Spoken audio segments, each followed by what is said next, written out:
기도하고 시작하겠습니다. 고마우신 하나님, 비가 오는 가운데에도 하나님의 말씀을 듣고 싶어서 또 저희들의 신앙의 문제를 해결하고 싶어서 주님 앞에 나왔습니다. 하나님의 말씀을 들을 때마다 우리의 신앙이 견고해질 수 있게 하시고 우리의 의문들이 풀려 믿음이 되게 하시고 그 믿음이 우리의 인생을 변화시키는 능력이 되게 하시옵소서. 이곳에 나오지 못한 분들에게도 은혜를 베푸시고 또 스트리밍으로 하나님의 말씀을 같이 나눌 때에 그들 심령 속에 성령의 역사가 임하게 하옵소서. 예수님의 이름으로 기도드리옵나이다. 아멘.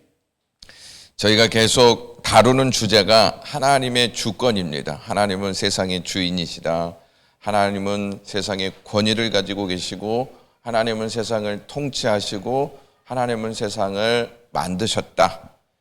이것은 과거형이 아닙니다. 지금도 여전히 통치하시고 주관하시고 다스리신다. 이 사실을 우리가 인지해 두어야 합니다.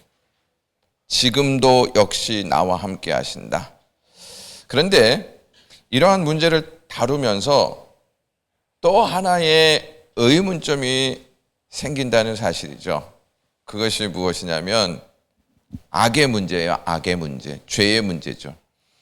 하나님이 세상을 다스리시는데, 하나님이 세상을 통치하시는데, 하나님이 세상을 주관하시는데 어찌하여 악이 일어나는가? 어찌하여 악이 역사하는가라고 하는 내용입니다. 여러분, 하나님의 주권과 악의 문제를 생각하면 또 혼돈이 생길 수 있습니다. 그래서 잘 들으시면 좋을 것 같고요. 우리가 신앙생활할 때 왜 하나님은 이 세상을 다스리시는데 악이 있는가? 이런 고민들을 해보셨죠?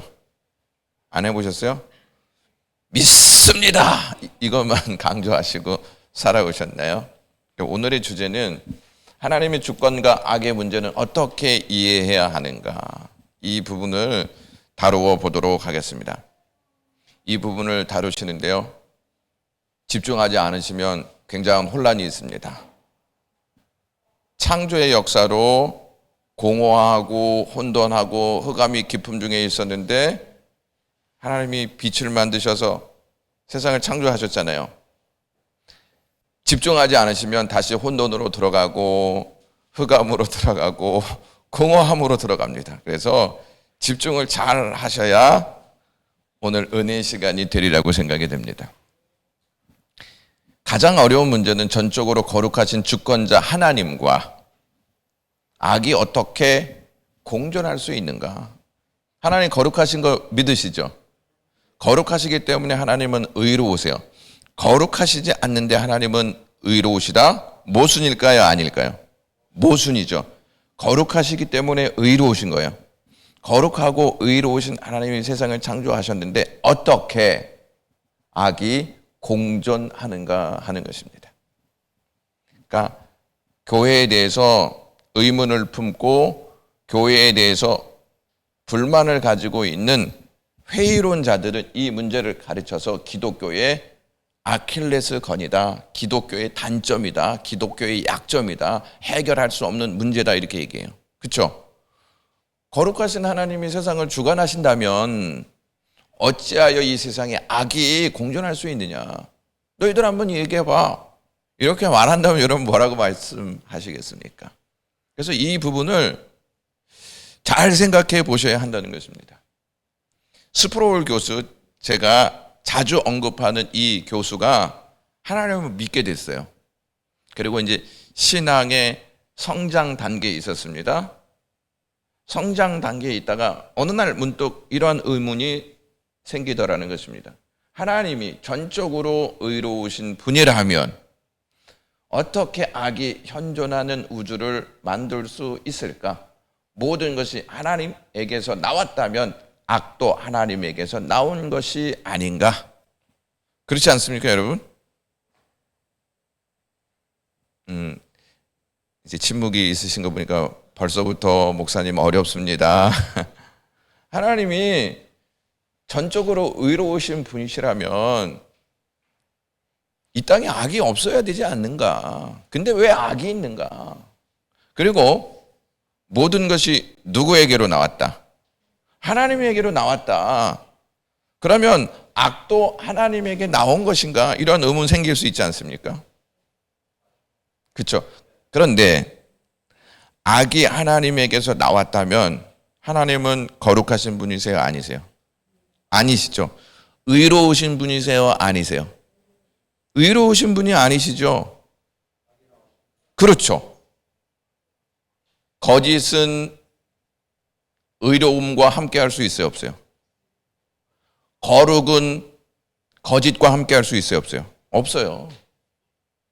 여러분, 맑은 물에 독이 한 방울 딱 떨어지면 그건 독물이에요. 그렇죠? 마찬가지요. 거룩하신 하나님께 악이 한 방울이라도 있다. 하나님 거룩하실까요? 안 거룩하실까요? 거룩하시지 않아요. 거룩하시지 않으면 의로우세요? 안 의로우세요? 의롭지 않아요. 의롭지 않다는 말은 선하시지 않다는 뜻이에요. 그래서 이 부분이 굉장히 어려운 부분이라는 거예요. 스프롤 교수는 이제 이 문제를 해결하기 위해서 신학자와 철학자들의 저서를 막 공부하기 시작합니다. 수년 동안 이 문제를 가지고 답을 찾으려고 애를 씁니다. 그리고 이 문제를 해결하는 명석한 일부 시도를 발견했지만 만족스러운 대답은 찾지 못했다. 여러분, 우리는 여기서 좀 위안을 받으실 필요가 있어요. 교수잖아요. 그리고 주권과 예정과 하나님의 구원에 대해서 아주 탁월하게 연구하신 분이시거든요. 만족스러운 대답을 찾지 못했어요. 우리도 신앙생활 하면서 만족스러운 대답을 찾지 못할 때가 참 많이 있어요. 그럴 때마다 이렇게 말씀드리면 좀 더 이상해질 수도 있지만 하나님의 역사는 너무 깊고 하나님의 역사는 우리의 머리로 다 이해할 수 없다 하는 것을 알게 됩니다. 이 딜레마를 해결하기 위해 많은 사람들은 흔히 인간의 자유의지를 언급한다. 그렇죠? 악은 인간의 자유의지를 통해서 세상에 들어왔다. 하나님이 아니라 인간이 죄의 장본인이다. 그렇죠? 하나님께서 분명히 말씀하셨잖아요. 선악과 따먹지 말아라. 선악과 따먹으면 반드시 죽는다. 말씀하였지 않습니까? 그런데 인간이 선악과 앞에 딱 섰을 때 그것을 따먹은 거예요. 뱀이 준 거예요? 인간이 따먹은 거예요? 인간이 따먹은 거예요. 만약에 뱀이 그것을 싹 따가지고 하와 입속에 넣어줬다. 그러면 책임이 하와에게 가요? 안 가요? 안 가죠. 근데 누가 따먹었어요? 하와가 따먹었어요. 그래서 인간에게 책임이 있는 것입니다. 우리는 이 부분을 다루면서 죄는 자유의지를 통해서 세상에 들어왔다. 이렇게 다 생각하고 있지 않습니까? 그렇죠? 그런데 이제 또 문제가 발생한다는 사실을 생각해 보셔야 합니다. 도대체 인간은 죄를 범하려는 최초의 성향을 어디에서 얻었을까? 그렇죠? 어디에서 얻었을까요? 그거를. 인간이 죄에 대한 욕망을 지닌 채 창조되었다면, 죄를 짓고 싶다 하는 욕망을 가지고 창조되었다면 완전한 창조예요? 완전하지 않은 창조예요? 완전하지 않은 창조죠. 반면 인간이 죄에 대한 욕망 없는 상태로 창조되었다면 그러한 욕망, 이걸 따먹고 하나님과 같이 되려고 하는 욕망이 어디에서 나왔을까? 어려우시죠? 어려우세요? 아직까지 그래도 괜찮으세요? 자,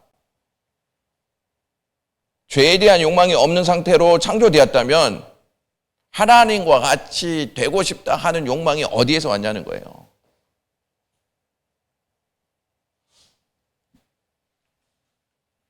죄의 미스테리는 자유의지에 대한 이해, 창조된 인간의 상태, 그리고 하나님의 주권과 연결되어 있다. 이걸 풀려면 자유의지, 인간 상태, 하나님의 주권과 다 함께 다루어야 한다는 말이에요. 하나만 다루어서는 답을 찾을 수 있다, 없다? 없다는 거예요. 이 세 가지를 다 연합해서 이해해야지만이 죄의 문제가 해결될 수 있다는 말입니다. 굉장히 복잡한 문제예요, 이거는. 사탄은 그들을 속여 금단의 열매를 먹게 하였다. 그렇죠? 그 뱀이 아주 교활하여 우리의 첫 조상들을 완전히 깜쪽같이 속였다고 생각할 수 있다. 속였잖아요. 그렇죠? 이러한 설명은 몇 가지 문제점을 제기한다. 자, 무슨 문제점을 제기하느냐? 아담과 하와가 속았잖아요. 그리고 자신들이 하는 행동의 의미를 몰랐다면, 예?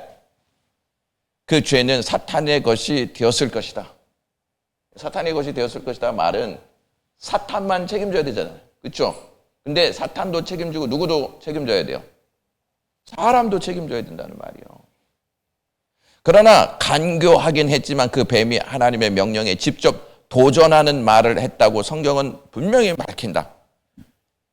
하나님의 명령에 도전할 수 있도록 아담과 하와에게 유혹했잖아요. 그렇죠? 이 말을 분명히 던졌지 않습니까?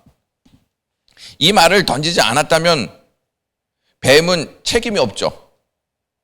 그냥 아담과 하와가 가서 이거 맛있겠네? 에이, 하나님과 같이 한번 돼볼까 해서 그냥 따먹은 게 아니고 뱀의 말을 잘 들었잖아요. 그것을 듣고 난 다음에 선악과를 따먹은 거잖아요.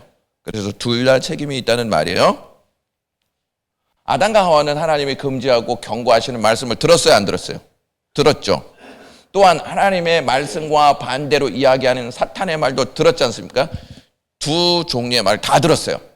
그들은 분명히 결단할 수 있는 처지였어요. 뱀의 말을 들을 수 있는 마음, 하나님의 말씀을 들을 수 있는 마음, 두 개 다 있었단 말이에요. 사탄의 속임수를 구실로 변명할 수 있을까요? 없을까요? 없죠. 왜? 하나님의 말씀을 들었기 때문에. 그렇죠? 들었잖아요. 만약에 안 들었으면 하나님이 언제 말씀하셨습니까? 하나님이 말씀하시지 않았기 때문에 나는 책임이 없습니다. 이렇게 하면 아담의 말이 맞아요. 근데 하나님이 먹는 날에는 정녕 어떻게 되리라? 죽으리라 말씀 들었잖아요. 사탄이 속였을 뿐만 아니라 아담과 하와에게 죄를 범하도록 강요했을지라도 우리에게는 여전히 딜레마에 빠져 있다. 그들이 정당하게 하나님 마귀가 열매를 먹게 만들었습니다 라고 말할 수 있다 해도 우리는 아직도 마귀의 죄에 대한 문제를 해결해야 한다. 이 말이 무슨 말이냐면, 그러면 이 마귀는 죄를 어떻게 가지고 들어왔냐 하는 거예요. 그 죄의 시작이 어디부터 있었느냐 하는 거. 그렇죠? 죄가 어떻게 발생하였느냐, 이 문제는 계속 남는단 말이에요. 마귀가 뱀을 통해서 거짓을 말했잖아요.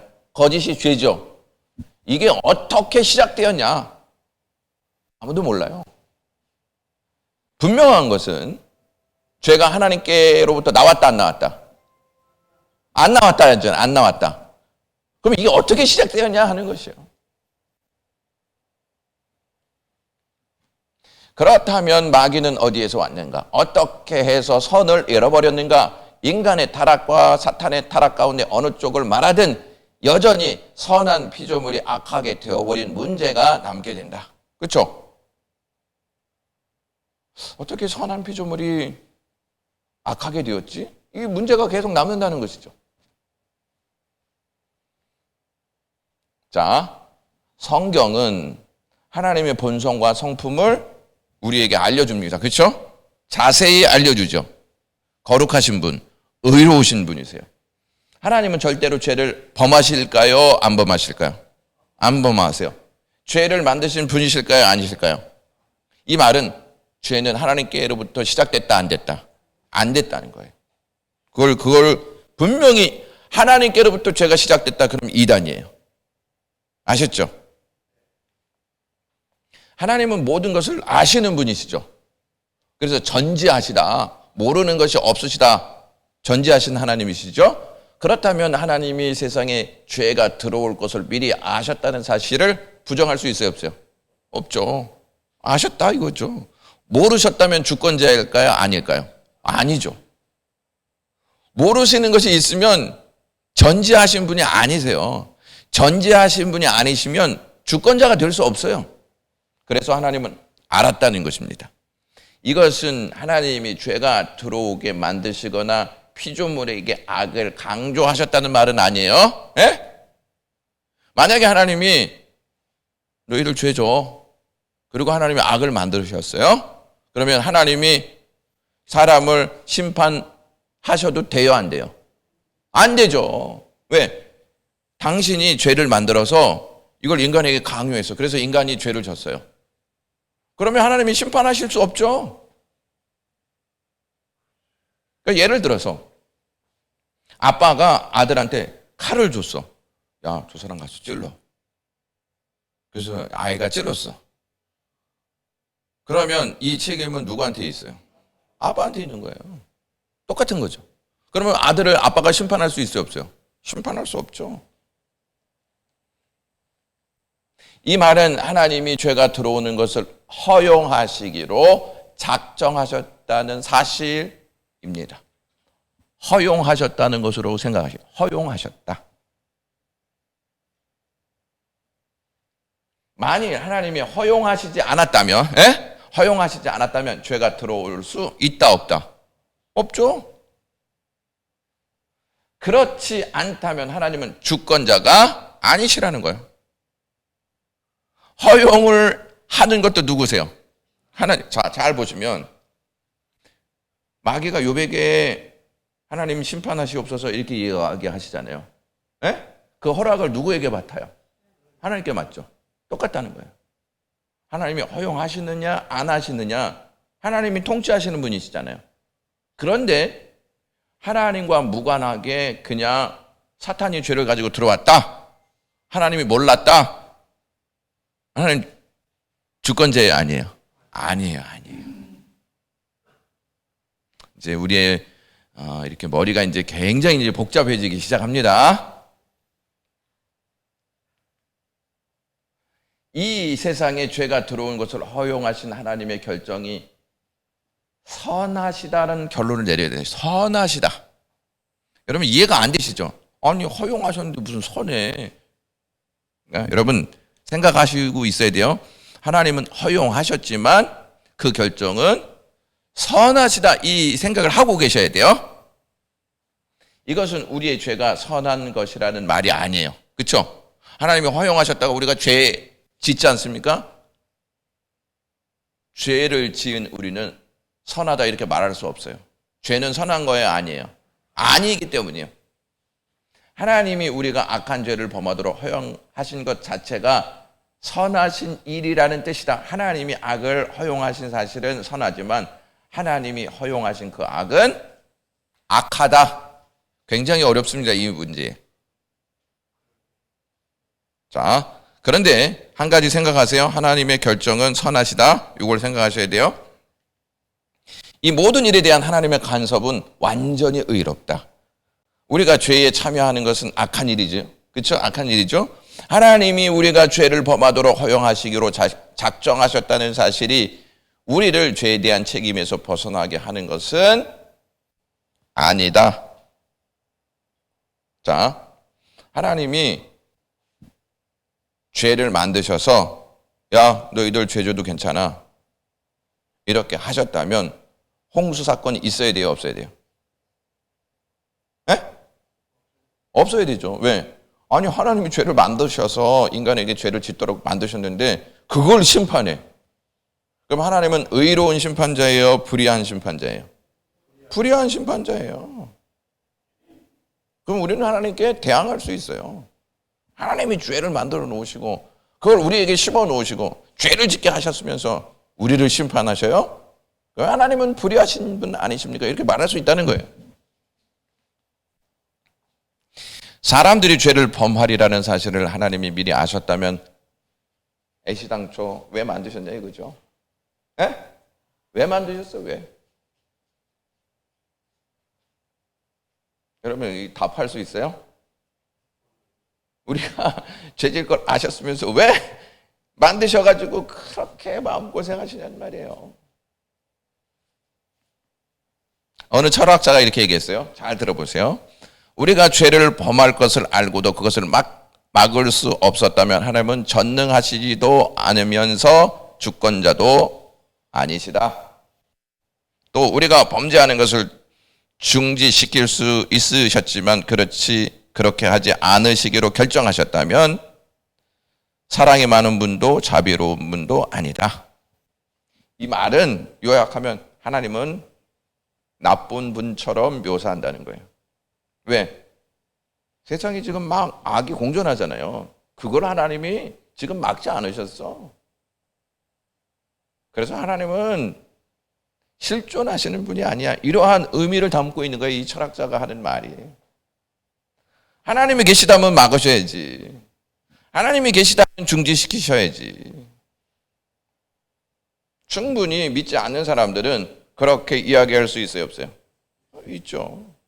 그래서 그러잖아요. 야, 하나님이 살아계시다면, 야, 죄가 이 세상에 왜 있어? 하나님이 살아계시다면 너 왜 아파? 하나님이 살아계시다면 너 왜 이렇게 가난하게 살아? 할 말이 없는 거죠. 타락한 것을 아시고도, 이제 아시는 거죠. 우리가 타락할 것을. 하나님이 우리를 창조하셨어요. 이러한 사실이 왜 하나님은 사랑이 없다는 것을 의미한다고 생각하는가? 그러니까 여러분들이 잘못한 것을 하나님이 아시고 이 땅에 보내셨어요. 사랑이세요, 아니세요? 여러분들이 이 땅에서 죄질 걸 하나님이 아셨어요. 근데 보내셨어. 만드셨단 말이죠. 사랑이에요, 아니에요? 사랑이죠. 그러니까 예를 들어서 여러분들이 자녀를 낳으셨잖아요. 이 자녀가 맨날 공부 1등하고 서울대 가고 하버드 대학 갈 것 같아서 낳으셨어요? 아니면 말을 안 들을 수도 있어. 이런 생각을 하시고 낳으셨어요? 전자예요, 후자예요?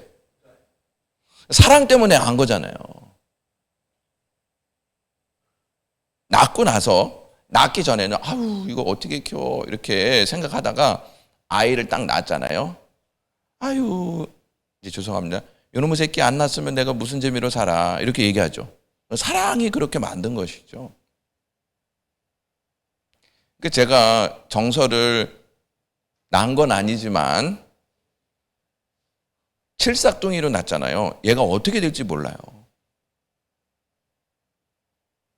근데 주위에서 이제 막 이런 말을 해요. 이 아이를 그냥 저기 한국으로 보내면 어떻게? 그리고 남아서 여기서 있으면 어때? 이런 이제 제안을 했어요. 그때 제가 이런 말을 했어요. 저는 하루도 이 아이의 성장을 보아야 합니다. 하루라도 이 아이의 성장을 보아야 합니다. 그러니까 부모에게만 가질 수 있는 것이죠. 하나님이 우리를 이 땅에 보내신 건 사랑이 아니면 해석될 수 있어요, 없어요? 여러분, 이 땅에 삶을 살면서 하나님을 근심하게 해드린 일이 얼마나 많을까요? 그렇죠? 그러면 그냥 없애면 좋잖아요. 하나님 근심하지 않고 사시면 되잖아요. 그렇죠? 근데 하나님이 만드신 이유는 하나님의 사랑 때문이에요. 그래서 여러분들이 이 땅에 살아갈 수 있는 것이죠.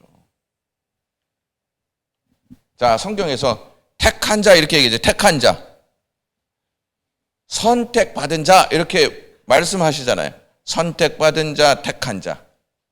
하나님이 예정하신 거잖아요. 우리가 하나님을 찾아간 거예요? 하나님이 우리를 찾아온 거예요? 그러면 이건 사랑이에요? 아니에요? 사랑이에요. 사랑. 이제 문제는 이거예요. 우리는 그냥 알아. 이제 이게 사랑이라는 걸. 그렇죠? 근데 선택받지 못한 사람들은요. 하나님을 사랑으로 이해할 수 있을까요? 선택받지 못한 사람들은. 이제 이해 못하죠. 우리 기독교에서 하나님을 사랑이라고 이야기하는데 선택받지 못한 사람은 그거를 받아들이지 못하죠. 하나님은 사람에게 공의를 베푸실 의무가 있을지언정. 공의가 뭐예요? 행한 대로 갚는 게 공의죠. 공의를 베푸실 의무가 있어. 하나님은 거룩하신 분이시기 때문에. 그렇죠? 긍휼을 베풀어야 할 의무는 있을까요, 없을까요? 없어요. 자, 재판관이라고 생각해요. 제가 그러면 장로님이 죄를 졌어. 죄에 대한 집행을 하는 것은 의무예요, 아니에요? 의무죠. 근데 제가 장로님께 사랑해야 할 의무는 있어요, 없어요? 없어요.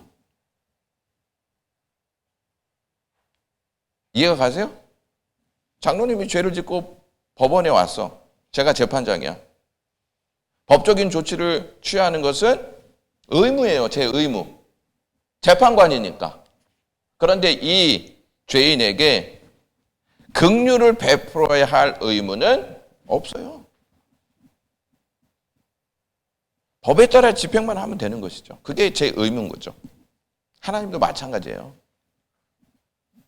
자, 만약에 모든 사람에게 다 구원을 주신다.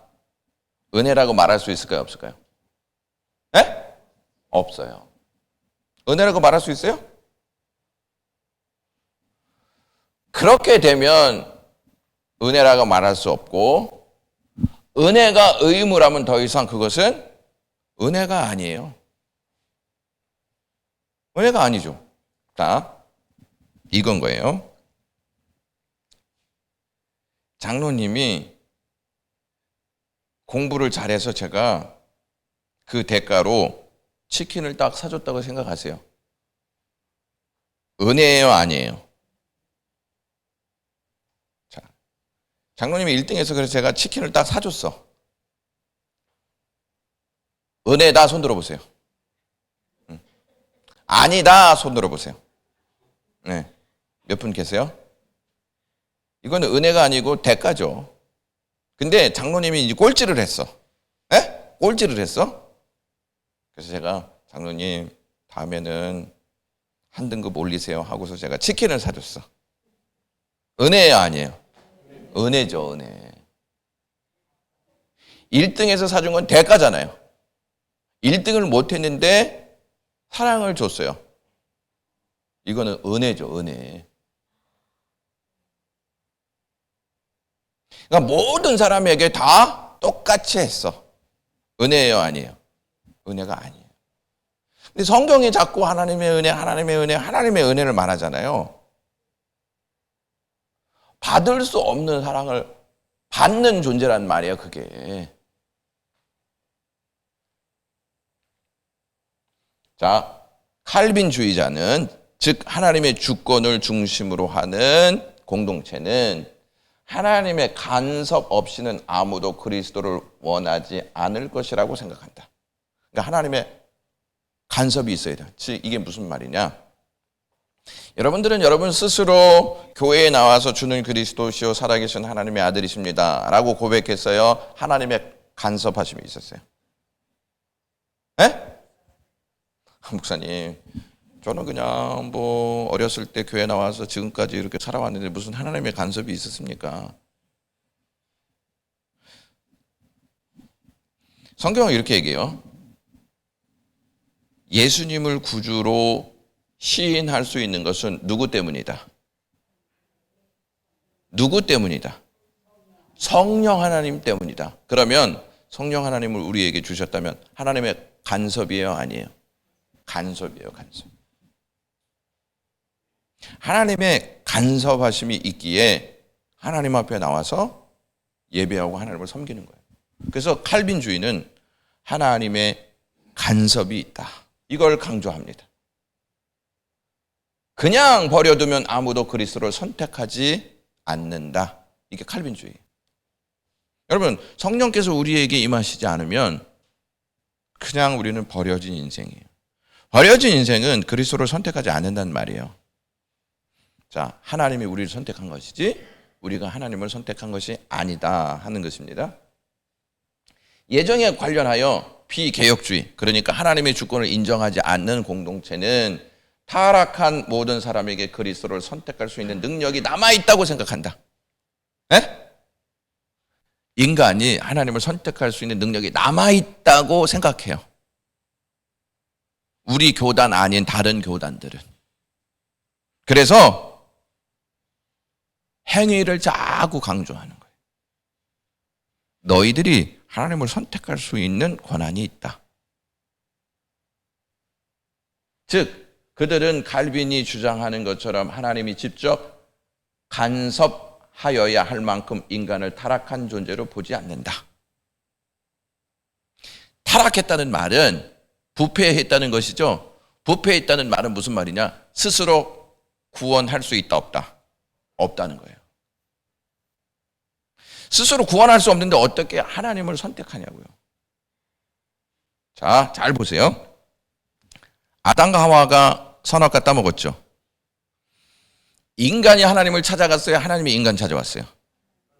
하나님이 인간 찾아왔죠. 인간은 숨었어요? 안 숨었어요? 숨었어요. 인간이 하나님을 선택하는 것이 아니라는 것을 거기에서 아주 역력히 보여주고 있어요. 하나님은 특별한 한 민족만 선택하셔서 구원에 이르게 하시지 않으신다. 여러분, 하나님이 유대인만 구원하세요? 아니에요.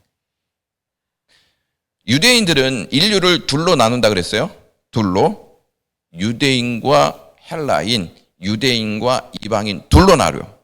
이걸 인류라고 얘기해요. 유대인들은. 그런데 바울이 로마서에 보면 유대인에게나 헬라인에게나 차별이 있다 없다? 없다는 거예요.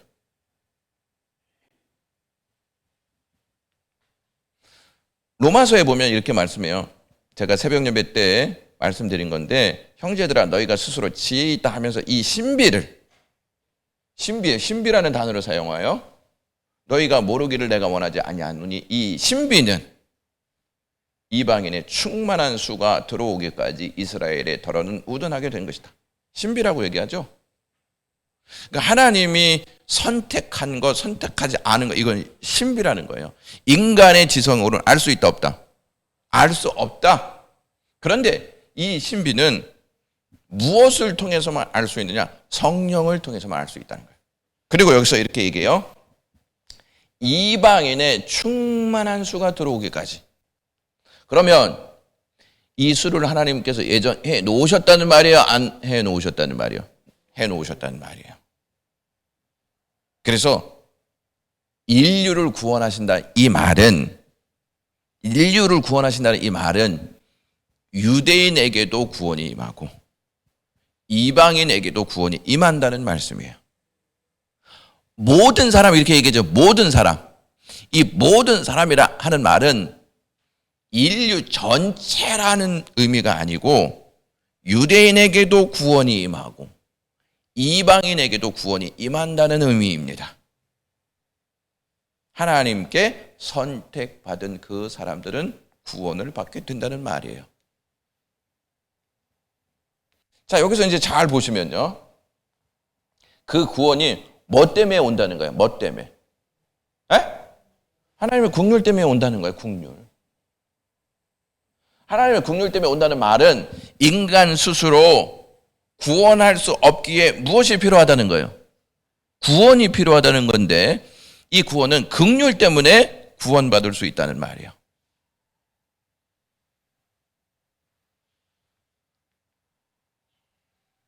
하나님의 은사와 부르시면 후회하심이 없다 이 말씀하시잖아요. 은사는 선물, 은혜라는 뜻으로 구원을 베푸신 은혜를 말합니다. 이 은사는. 그러니까 하나님이 우리에게 구원을 베푸셨잖아요. 하나님의 전적인 은혜예요, 은혜. 그 다음에 부르심은 하나님이 우리를 초청하셨다는 말이에요. 우리가 간 게 아니고 하나님이 우리를 초청하셨다는 말이에요. 그래서 은사와 부르심은 하나님이 아무 조건이나 대가 없이 부르셔서 구원해 주시는 은혜를 의미합니다. 하나님이 구원해 주시기 위해 부르시고 구원해 주신 은혜에는 후회함이 없으세요. 후회함이. 후회함이 없으시다는 말은 취소할 수 없다는 거예요. 누구도 취소할 수 없다는 거예요. 실패가 있다 없다? 실패도 없다는 말이에요. 하나님의 구원의 은혜가 조금도 부족한 것이 없이 완전하다는 뜻이 완전하다. 자, 왜 국률이냐면 잘 들어보세요. 왜 국률이냐면 하나님이 우리가 태어나기도 전에 선택하셨죠. 죄를 짓기도 전에 선택하셨어요. 자, 그렇다면 하나님이 인간이 죄 지을 것 아셨어요? 모르셨어요? 아셨죠? 아셨는데 미리 선택하셨어요. 이게 뭐야? 국률 은혜라고 하는 말이에요. 그러니까 우리 이렇게 접근할 수 있어요. 하나님 왜 죄를 짓게 만드셨어? 죄를 지을 거 아시고 뭐로 인간을 이 땅에 보내셨어? 자꾸 이런 생각에 딱 갇히게 되죠. 그런데 죄를 짓기 전에 하나님은 이미 선택하셨어요. 그래서 하나님의 구원의 은혜를 잊고 살아갈 수 있는 사랑을 주셨어요. 하나님이 일부 사람의 구원을 확보하실 수 있고 그렇게 하기로 하셨다면 왜 모든 사람은 구원하시지 않는가? 이런 질문 하실 수 있죠? 예? 우리는 우선 다음과 같은 질문에 봉착한다. 하나님께는 모든 사람을 구원하실 수 있는 능력이 있는가? 모든 사람을 구원할 수 있는 능력이 있어요, 없어요? 능력이 있어요. 만약에 이러한 능력이 없으시다. 하나님 주권자이 아니에요? 아니죠. 그렇죠? 하나님이 이러한 능력을 지니셨다면 모든 사람을 구원할 수 있는 능력을 가지고 계시다면 왜 모든 사람을 구원하시지 않는가? 이 질문도 할 수 있죠. 보통 비개혁주의자들, 하나님의 주권을 인정하지 않는 사상가들은 하나님이 원하지도 않는 사람에게 그분의 능력을 강요하는 것은 인간의 자유의지를 침해하는 것이기 때문이라고 답한다. 하나님이 막 강요해서 막 억지로 끌고 가서 구원하시는 것은 말도 안 돼. 그러니까 예정하셨다 하는 게 말도 안 된다는 말이에요.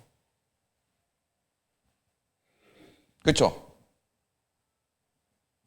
강요처럼 느껴지지 않으세요? 딱 정해놨어.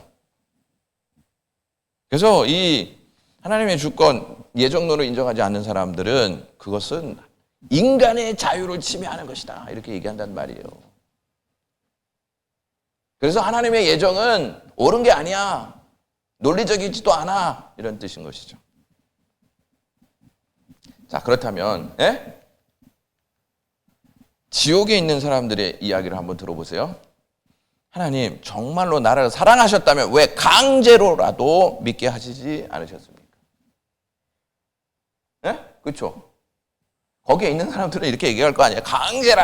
강제로라도 믿게 하셨어야죠. 이 고통 속에 있느니 차라리 내 자유의지가 침해당하는 것이 훨씬 좋을 뻔했습니다. 강요가 나쁜 거예요? 딱 예정하시는 것이 나쁜 거냐고요. 지옥에 딱 간 사람들이 다 이렇게 외친단 말이죠.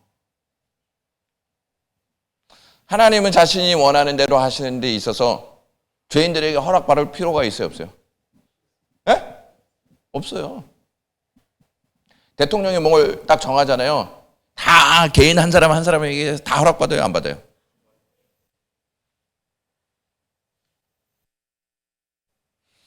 타락의 본성을 지닌 채 태어나도록 요청한 적도 없다. 이 모든 사실은 하나님이 주권적 결정에 따라 정하신 것이다. 그러니까 우리가 죄일 걸 다 아시고 이 땅에 보내신 거예요. 그러니까 하나님의 결정이라는 말이죠. 아직도 질문은 남는다. 왜 하나님은 일부 사람만 구원하시는가? 하나님이 인간의 의지를 꺾으셔서 구원하실 수 있다는 사실을 인정한다면 왜 하나님은 모든 사람의 의지를 꺾으셔서 구원으로 인도하시지 않는가? 그렇죠? 근데 이 스프롤 목사님이 이것 가지고 엄청 고민을 많이 하셨어요. 근데 답은 뭐게요? 답은 모른다예요, 모른다. 그래서 저도 굉장한 위안을 받습니다. 저도 몰라요. 제가 어떻게 알아요? 그런데 하나님께서 모든 사람이 아니라 일부만 구원하기를 기뻐하셨다 해도 문제가 있습니까? 문제가 있어요, 없어요? 문제가 없죠. 여러분 자녀들 여러분들이 막 키우잖아요. 주위에서 왜 여러분들은 여러분 자녀만 그렇게 사랑하십니까? 그게 문제가 있어요, 없어요? 에? 문제가 없죠. 죄송하지만 내 새끼 내가 키운다는데 그게 뭐가 문제예요? 하나님께 누구나 구원해야 할 의무가 있는 것은 아니다. 그렇죠? 하나님이 일부를 구원하기로 하셨다 해도 이것이 나머지 사람들을 구원하셔야 할 의무를 강요하는 것은 결코 아니다. 성경은 국률이 여길 자를 국률이 여기시는 것이 하나님의 신적 무엇이다? 에? 특권이에요, 특권. 하나님이 그런 권한을 가지고 있다는 말이에요. 자, 이런 거랑 똑같아요.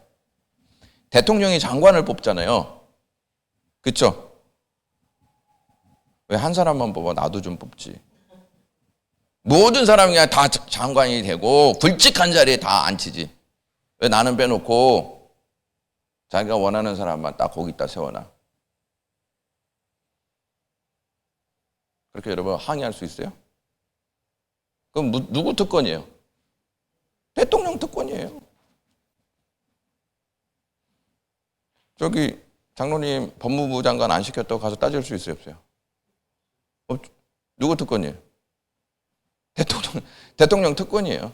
자, 이걸 조금 돌려서 여러분들이 구원받았다는 것은 하나님의 특권을 입은 자라는 사실이에요. 하나님의 특권 때문에 여러분들이 하나님의 백성이 됐단 말이에요. 내가 목사가 된 게 내가 잘해서가 아니라 하나님이 목사 되도록, 장로님 된 것은 하나님이 장로님 되게 하시고, 권사님은 권사님 되게 하신 거, 안수 집사님 안수님 집사님 되게 하신 거, 집사님 집사님 되게 하신 거, 다 하나님이 특권 속에서 여러분들을 세우셨다는 거예요. 이제 여기서 이제 보시면, 여기서부터 이제 좀 집중하시면 좋을 것 같아요. 보통 칼빈주의자들은 바로 이 대목에서 공평하지 못하다는 심판 비난을 받게 된다. 그렇죠? 누구는 선택하고 누구는 선택하지 않고, 이게 공평하지 않다, 이런 비난을 충분히 받을 수 있잖아요. 이때 공평이란 무엇을 의미하는가를 좀 생각해 보셔야 돼요.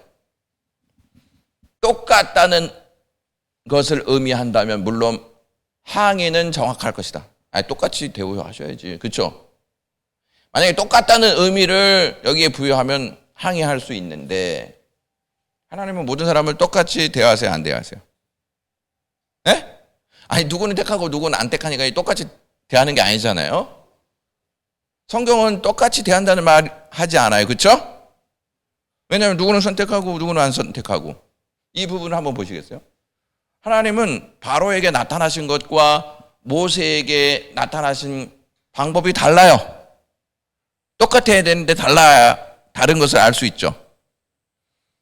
하나님은 애굽에 주시지 않은 축복을 이스라엘에게 주셨어요. 똑같지 않아요. 그리스도께서 빌라도에게 하시지 않은 방식으로 바울에게 임하셨어요. 똑같지 않죠? 하나님은 역사상 모든 인간을 똑같은 방식으로 대하지 않으셨다. 이것은 분명한 사실이죠. 분명하죠? 성경은 그렇게 이야기하고 있으니까. 공평은 똑같다는 말보다 공의롭다는 뜻을 담고 있죠. 공의롭다. 공의롭다는 말은 무슨 말이냐면 행한 대로 갚으신다는 뜻이 있잖아요. 행한 대로 갚으신다. 그렇죠? 그게 공평하잖아요. 아니에요? 만약에 도둑놈들이 많아. 도둑질 안 한 사람하고 똑같이 돼. 공평해야 안 공평해? 근데 잘 들어보세요. 도둑질을 했어. 그럼 법대로 조치했어. 공평한 거야, 안 공평한 거야? 공평한 거죠.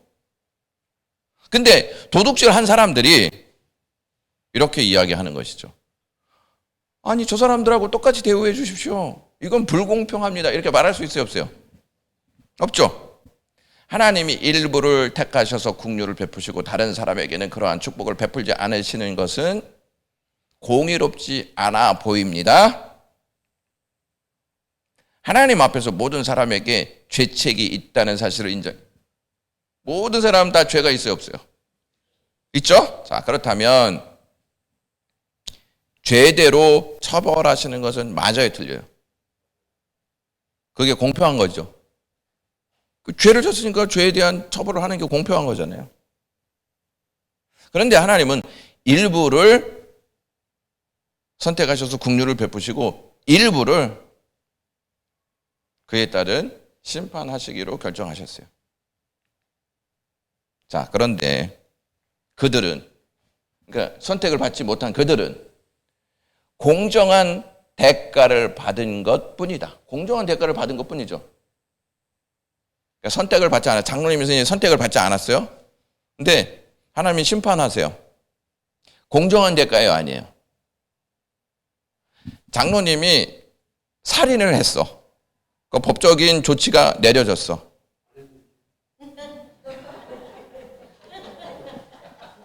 자, 오늘 빵 사주셨으니까 안 했다고 치겠습니다. 거짓말했다고 치겠습니다. 그래서 법적인 조치를 받으셨어. 공정한 거야, 안 공정한 거야? 공정한 거죠. 정당한 대가야, 아니에요? 정당한 거죠. 근데 장로님이 거짓말을 안 했는데 법적인 조치가 딱 내려졌어. 공정한 거야, 안 공정한 거예요? 안 공정한 거죠. 근데 죄를 졌는데 법적인 조치를 받았어. 그럼 공정한 거죠.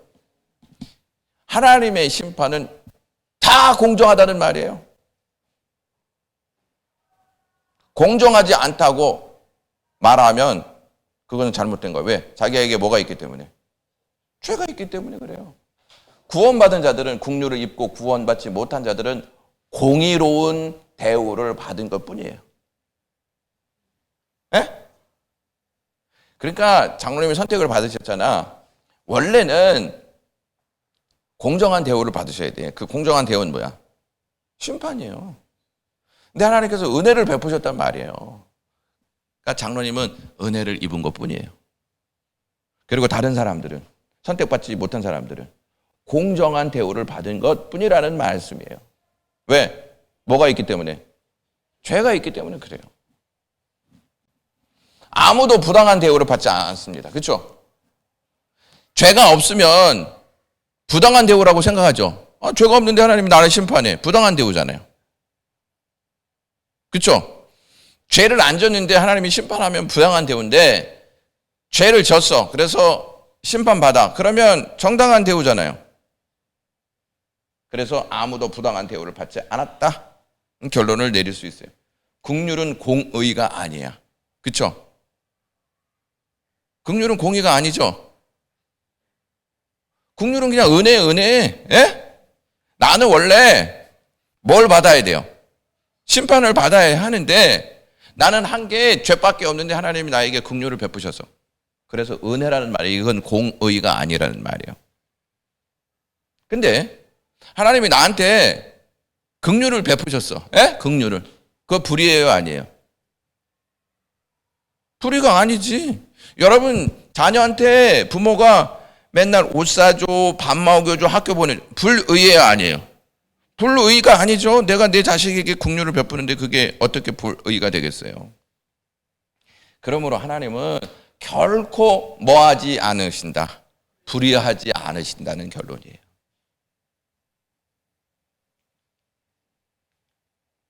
어떤 사람들은 마땅히 받아야 할 공의를 받았고 어떠한 사람들은 긍휼을 입었다. 어떠한 사람이 긍휼을 입었다고 해서 다른 사람도 긍휼을 입어야 하는 것은 아니다. 이 말은 엄마가 나한테 옷을 사줬어.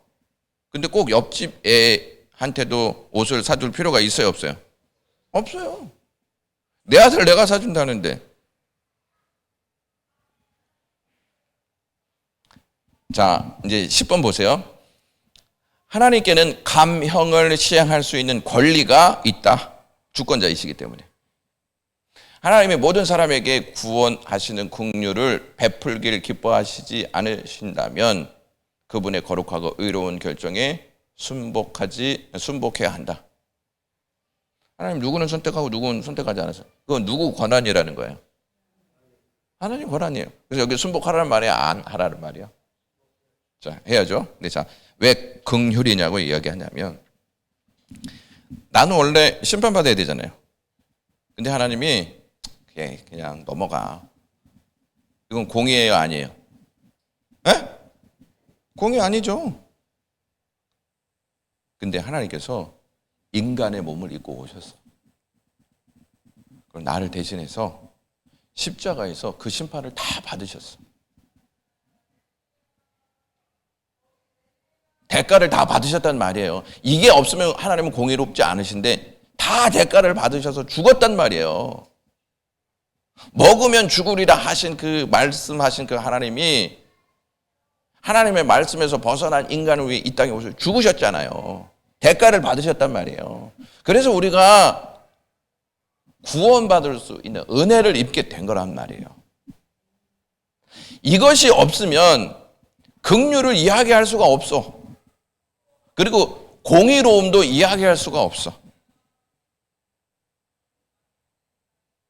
여러분들이 하나님은 긍휼이 많으시다. 이것을 확인하려면 날마다 어디 앞에 가야 된다? 십자가 앞에 가야 된다. 십자가를 보면서 하나님의 긍휼이 나에게 임했다. 나는 원래 심판받아야 할 존재다. 나 대신 주님이 오르셔서 심판을 받으셨다. 이것이 나를 향한 하나님의 긍휼이다. 여러분, 이 십자가의 사건이 없으면요, 우리는 하나님의 주권을 더 이해하지 못합니다. 악의 문제를 더 이해하지 못해요. 악한 세상에 예수님이 오셨잖아요. 자, 하나님은 악이 들어오는 것을 허용하셨지만, 허용하셨죠? 그런데 이것을 허용하시면서 반드시 대가를 누가 치러야 돼요? 하나님이 치러주셔야죠. 그렇죠? 허용하셨기 때문에. 그래서 하나님이 인간의 몸을 입고 오셔서 십자가에서 가장 비참하게 죽으신 거예요. 이것도 허용하신 거예요. 자, 그러니까 이제 제가 좀 말씀드릴게요. 성자, 성부, 성령이 삼위일체잖아요. 사랑의 관계예요. 사랑을 나누는 거예요. 부부가 둘이 결혼해서 사랑을 나누잖아요. 이 사랑을 열매로 나타나고 싶은 거예요. 그렇죠? 부모가. 그럼 자녀를 낳는 거잖아요. 그 자녀를 낳으면서 우리의 사랑을 보는 것이죠. 성부, 성자, 성령이 막 사랑을 나눠요. 그래서 인간을 딱 만드신 거란 말이죠. 근데 인간이 죄질 걸 하나님이 아셨어요. 그럼에도 불구하고 사랑은 그것까지 허용하신다는 거예요. 여러분, 자녀들 공부 못하는 거 허용하시잖아요. 허용하니까 사는 거 아니에요? 허용하지 않았다면 정인이 정선은 벌써 저기 홈리스가 되고 말았을 것입니다. 말 잘 들어요? 자녀들? 부모들이 하는 말이 있잖아요. 지긋지긋하게 안 듣는다. 근데 허용하잖아요. 허용하잖아요. 무엇이 그렇게 허용한 거예요? 사랑이 그렇게 허용한 거예요. 자녀들 일을 해요, 안 해요? 공부만 하잖아요. 일은 누가 해? 부모가 다 해, 부모가 다 해.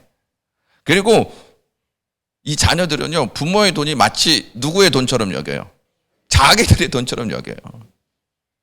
엄마 오늘 밥값 줘. 엄마 나 어디 가야 돼. 오늘 영화 봐야 돼. 나 옷 사야 돼. 마치 지 돈처럼 그렇게 해요, 지 돈처럼. 근데 그걸 줘요, 안 줘요?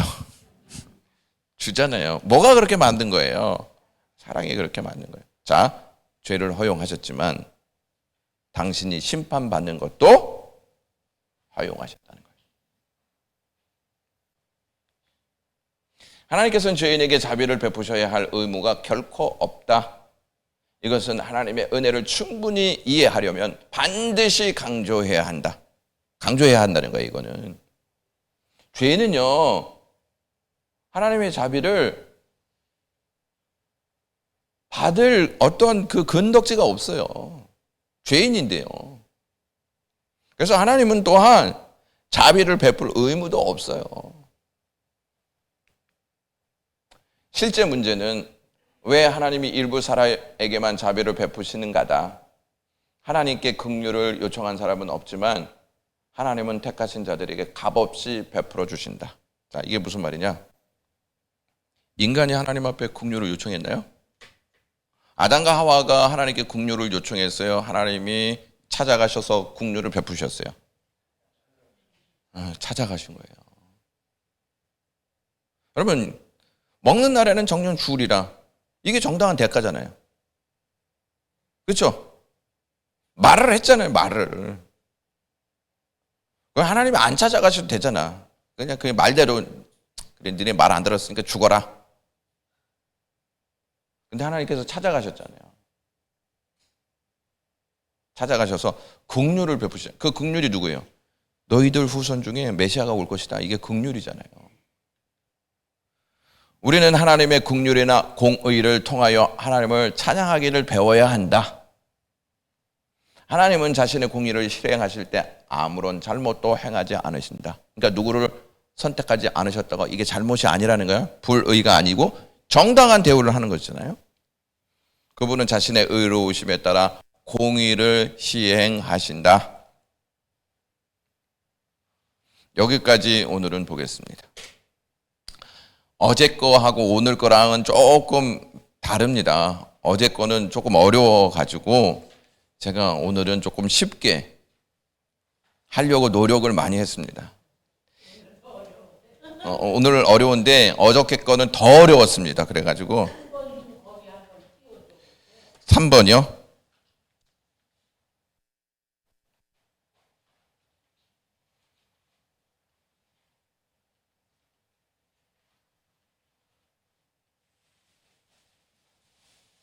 네. 하나님의 본성과 성품을 알려주셨잖아요. 하나님의 본성과 성품은 절대 죄를 짓거나 죄를 만드시지 않으시는 분이시다.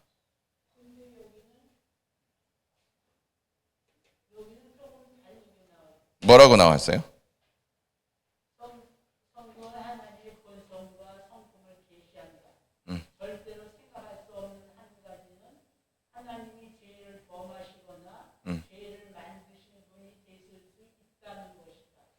그러니까 이게 잘못돼서 제가 이렇게 만든 거예요. 제가 그래서 좀 더 이해하기 쉽게 이렇게 수정한 거예요. 그러니까 저도 이제 이 문제를 생각할 때 어렵겠죠. 근데 왜 이 어려운 문제를 이렇게 여러분들에게 알려드리려고 하는 것일까요? 그 이유가 있어요. 우리는 항상 이 악의 문제를 어렵게 생각하잖아요. 이 문제를 꼭 생각하잖아요. 그렇죠? 여러분 그런 생각 안 해보셨어요? 하나님은 살아계시는데 왜 악이 존재하는가 이런 거? 그냥 믿습니다. 그냥 아무거나 믿습니다. 주시는 대로 다 믿겠습니다. 근데 이러한 문제를 자꾸 배우셔야 돼요. 그래야 자꾸 생각하실 거 아니에요.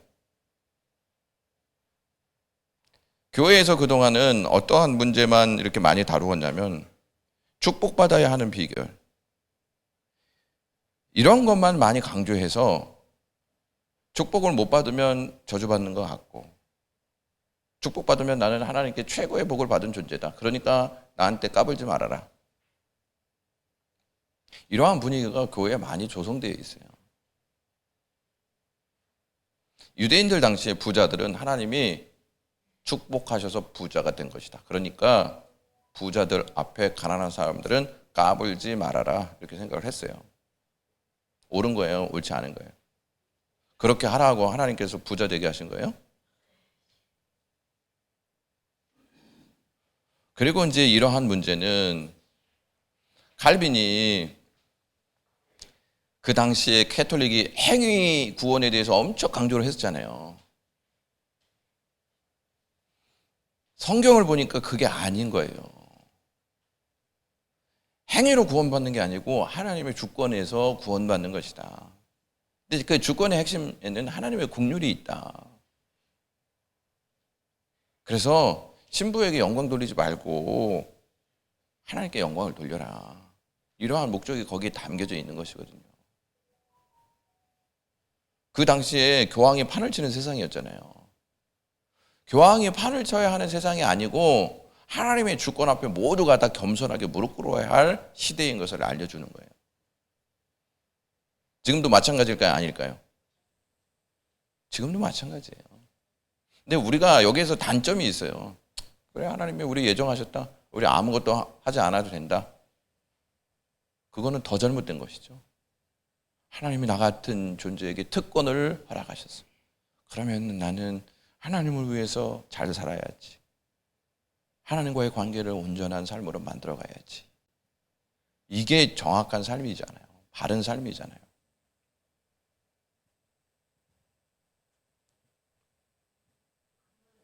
네. 그렇죠.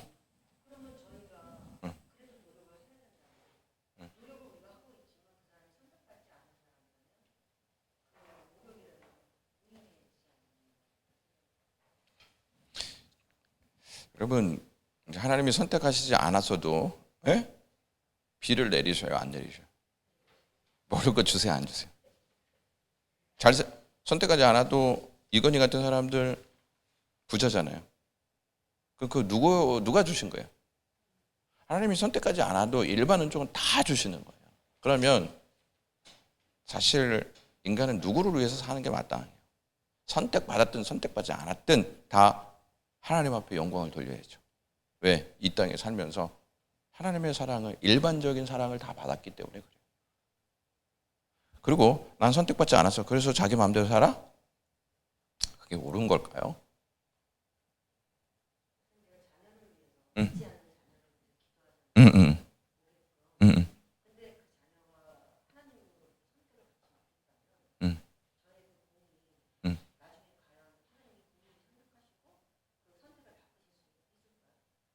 그러니까 우리는 늘 그런 생각을 해요. 무슨 생각을 하냐면 내 자녀가 선택받지 못했으면 어떡할까 이런 생각을 하시잖아요. 예? 왜 꼭 그렇게 생각을 해야 되죠? 하나님이 선택하실 수 있잖아요. 그렇죠? 그러니까 응, 응. 아, 그러니까 우리가 이제 거기에서 놓치는 경우가 이제 그런 것이죠. 나는 교회를 지금 나오니까, 예? 나오니까 나는 선택받은 사람처럼 인정하고, 나오지 않는 사람은 마치 하나님이 선택하지 않은 사람처럼 인정하잖아요. 그렇죠?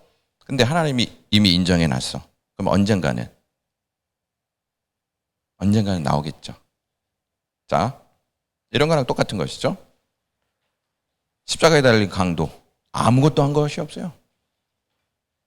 너무 좀 우리가 그 사람 보면 저래도 되나 이런 생각 하지 않아요?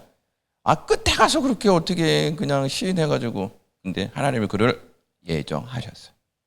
그러면 끝에 가서도 어떻게 해요? 충만한 수라 그랬잖아요. 하나님이 정해놓으신 수 있잖아요. 그러면 하나님께서 그 사람을 구원하신다는 말이에요. 지금만 보지 말고 오히려 하나님의 예정하심이 있어.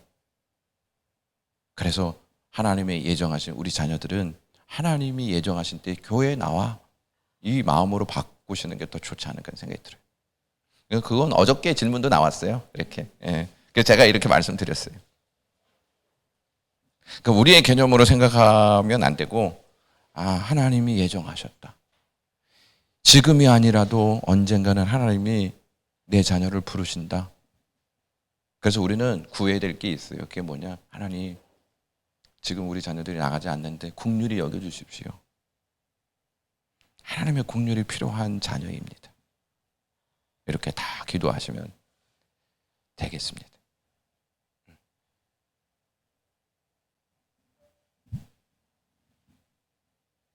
오늘